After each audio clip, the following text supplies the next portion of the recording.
Minä olen Ville Pulkki ja esittelen tässä pienen hakkuupölkkyidean.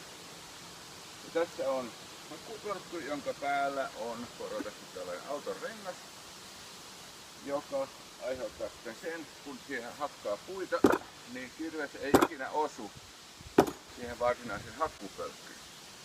Ja mikä siinä on sitten se ilo, että se sitten sinne hakkuupölkyn voi tehdä jostain muusta kuin puusta, kuten betonista, jolloin sitten kun se laitetaan puu päälle, niin se antaa puiden halkomiselle tukevamman pohjan.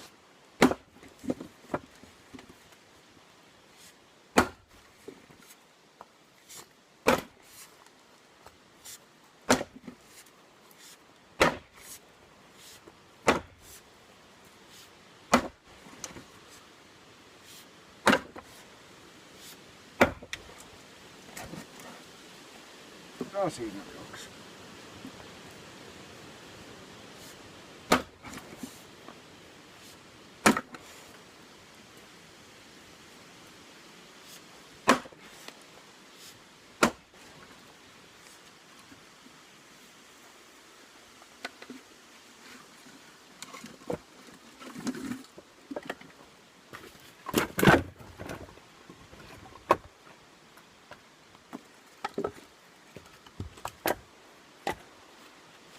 Pieni jatkoideapoikani on tällainen astia, johon noi haluttavat puut voi laittaa ja joka mahtuu tänne sisälle näppärästi.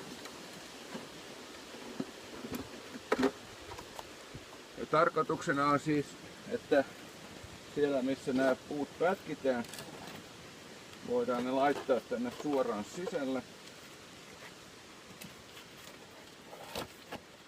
Näin. Ja kuljettaa pilkottavaksi. Ja sitten pilkkominen tapahtuu siinä astiassa.